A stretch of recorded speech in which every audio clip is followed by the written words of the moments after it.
Em outubro de 2019 eu adoeci. Foi muito assustador, porque foi do nada. Quando eu fui tomar banho, eu assustei, porque eu tava cheia de hematomas. E eu fui pro hospital. E aí, quando eu fui mostrar pro médico os hematomas já tinham se quadruplicado. Nasciam hematomas na frente dos médicos. E aí ele, só um minuto que eu vou chamar outro médico. E aí veio esse médico e começou a chamar um, outro, até que já tinham vindo 15 médicos. E nenhum dos médicos sabiam o que eu tinha. E a gente começou a procurar os melhores médicos que a gente podia. E nada, ninguém sabia o que eu tinha. E tipo, a gente já tinha procurado os melhores médicos do Brasil. E você sentar na frente de um dos melhores. E ele falou assim, olha, tem coisas que a medicina não é capaz de explicar. A gente fez os exames mais tops, os mais avançados. E a gente não consegue explicar o que a filha de vocês tem. E aí a gente entrou no carro, o Senhor me deu uma visão. E nessa visão eu via o meu irmão pequenininho no consultório de um médico. E eu lia na porta o nome desse médico. De repente eu acordei da visão e o Espírito Santo falou assim comigo, você tem que ir nesse médico. E quando eu cheguei lá, ele é um médico de doenças raras. E só que nesse tempo, eu tomei essa decisão. Eu falei, eu vou voltar a fazer o que Deus me mandou fazer. Eu tô doente, mas Deus continua curando. Eu tô com problema, mas Deus resolve os problemas. Porque não tem cura, Deus tem milagre. Eu recebo uma ligação de uma pastora de Manaus, de uma agenda que tava marcada. E ela falou assim, oi Lu, tudo bem? Eu tô ligando pra... Aí eu pensei, né, cancelar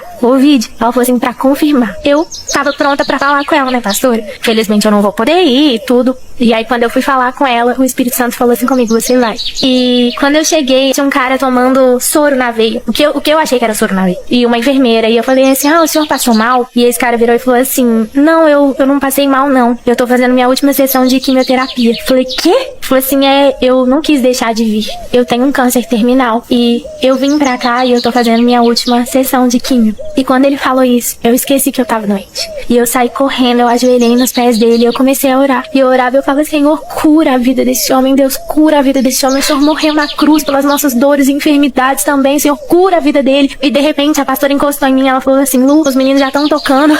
Eu saí correndo, eu falei assim, você tá curado, você crê? Aí ele, amém. E eu saí correndo e fui ministrar, ministrei, foi um poder, assim, poucas vezes eu senti esse poder do Senhor nessa ministração. E quando terminou a minha ministração, eles falam, com vocês o pastor da noite. E entra o cara. Ele vira e fala, tem 11 anos que eu luto contra o câncer e eu já tô no estágio terminal, mas enquanto eu viver eu vou fazer o que Deus me chamou pra fazer. E saímos de lá, eu voltei, né, pro lugar onde eu tava e quando eu fui tomar banho, assim como no começo desse testemunho, eu tirei a roupa e eu não tinha mais nenhum hematoma. Enquanto eu orava pra que outra pessoa fosse curada, Deus me curou. E o mais lindo, pra finalizar, nesse dia que eu recebi o atestado de cura, eu recebo um WhatsApp e esse WhatsApp falava assim, oi Lu, tudo bem? É o pastor que ministrou com você em Manaus. A pastora Luciana me passou seu número e eu queria que você visse esse documento que eu tô te mandando. E quando eu abri o documento, falava assim, e nenhuma célula cancerígena se encontra mais presente.